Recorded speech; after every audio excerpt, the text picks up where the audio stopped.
ఏ అంశాలు ఈరోజు చర్చకు రానున్నాయనే విషయాన్ని మనకు అందించేందుకు టీడీపీ సీనియర్ నాయకులు ఎర్రబెల్లి దయాకర్ రావు మనతో ఉన్నారు. దయాకర్ రావు గారు, చెప్పండి, ఈరోజు మీ పార్టీ తరఫున అసెంబ్లీలో ఏ అంశాలు మీరు లేవనెత్తున్నారు? ప్రధానంగా మీరు అసెంబ్లీలో ఈరోజు సభ దృష్టికి తీసుకొచ్చే అంశాలు ఏంటి? అయితే ఈరోజు చాలా అత్యవసర సమావేశాలు అంటే చాలా ఉన్నాయి. ఎందుకంటే దేవాదులది పైపుల లీకేజ్ మీద ఒక్కసారి కాదు 3-4 సార్లు అయింది. నిన్ననే దాదాపు 3 సార్లు మెయిన్ పైపులు బలుగుతున్నాయి. ఏదో పైపులు జాయింట్ కాదు, మెయిన్ పైపులు బలుగుతున్నాయి, మొత్తం నాణ్యత లేకుంటున్నాయి. వాటి మీద కూడా జీరో వల్ల ప్రభుత్వం దృష్టికి తీసుకురావాలి, ప్రభుత్వం నుంచి రిప్లై తీసుకోవాలనే ఆలోచన కూడా ఉన్నది. గతంలో వాయిదా తీర్మానం కూడా మేము దేవాదుల మీద ఇచ్చాం. అది స్టేట్మెంట్ ఇస్తామన్నది ఇంతవరకు స్టేట్మెంట్ ఇవ్వలేదు. ఆ స్టేట్మెంట్కి ఎందుకు ఇవ్వలేదు అనే దాని మీద పట్టుబట్టేందుకు అదొక ప్రయత్నం చేయడం కూడా జరుగుతుంది.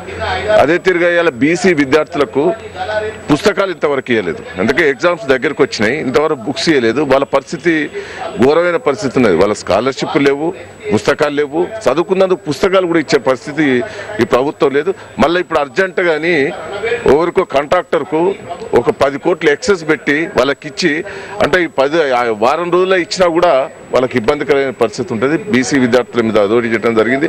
బీసీ కార్పొరేషన్ అంతా కూడా పూర్తిగా ఇంతవరకు 4 సంవత్సరాల నుంచి ఒక లోన్ కూడా ఇవ్వలేదు. ఇవాళ కుల వృత్తులు, చేతి వృత్తులు కూడా చాలా ఇబ్బంది పడుతున్నారు.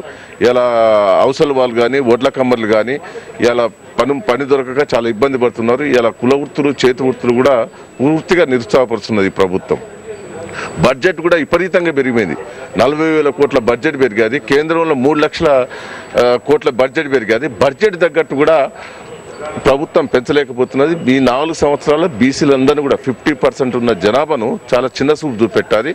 వాటి మీద లోన్స్ కూడా వాళ్ళ మీద పాత భారం అయిపోయినాయి.